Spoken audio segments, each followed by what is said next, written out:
Bayangkan, saudaraku, saat kita sedang dalam titik terendah, dikhianati oleh darah daging sendiri, dan dilempar ke dalam kegelapan yang pekat.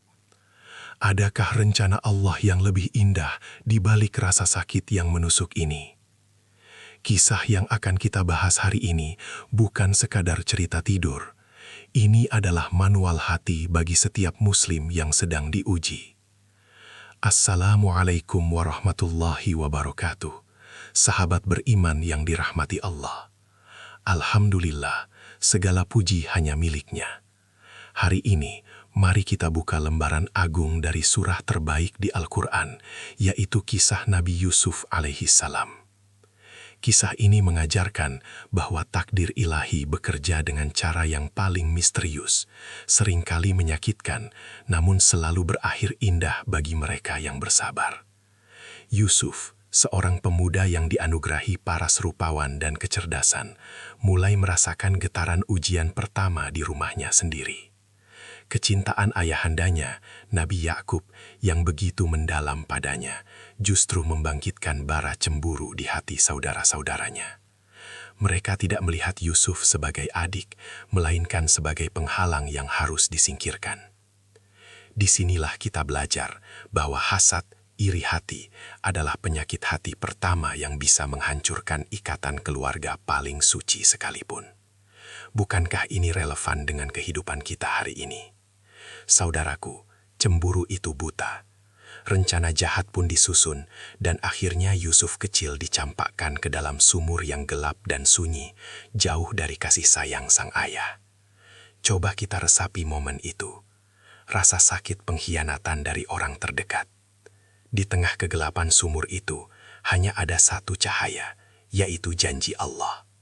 Saat kita merasa dunia ini begitu kejam, seolah-olah kita dibuang ke dasar sumur masalah yang tiada ujungnya, ingatlah bahwa Allah tidak pernah tidur.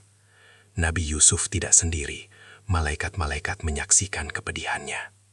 Pikirkanlah, jamaah sekalian, ujian terbesar kita seringkali datang dari orang yang paling kita cintai. Apakah ini sebuah hukuman? Tentu tidak. Ini adalah proses upgrade spiritual yang sedang Allah siapkan untuk mengangkat derajat kita. Kita dipaksa untuk melepaskan ketergantungan pada makhluk dan hanya bergantung sepenuhnya pada Sang Pencipta. Lalu, skenario takdir pun berjalan. Dari sumur, Yusuf diangkat menjadi budak, kemudian difitnah, dan akhirnya dijebloskan ke dalam penjara selama bertahun-tahun. Subhanallah. Bayangkan, dari anak kesayangan menjadi tahanan tanpa dosa. Inilah puncak ujian kesabaran, atau yang kita sebut sabar dan tawakal. Yusuf alaihissalam mengajarkan kita bahwa lingkungan boleh berubah drastis dari istana ke sumur, dari budak ke penjara. Namun kualitas hati seorang mukmin tidak boleh goyah. Di dalam penjara pun beliau tetap berdakwah, tetap menyebarkan kebaikan, dan tetap berhusnudon kepada Allah. Ini adalah poin krusial. Ketika kita diuji, jangan hanya fokus pada penderitaan. Fokuslah pada bagaimana kita bisa tetap bermanfaat bagi orang lain, bahkan di kondisi terburuk. Justru di kegelapan itu, Allah mengasah kemampuan beliau menafsirkan mimpi yang kelak menjadi kunci pembebasannya. Dan tibalah saatnya janji Allah itu terwujud. Dari balik jeruji besi, Yusuf diangkat menjadi bendahara negeri, pemegang kunci kekuasaan Mesir. Ini bukan hanya tentang kekuasaan duniawi, sahabatku, tapi tentang pembuktian bahwa kesabaran sejati pasti dibalas tunai.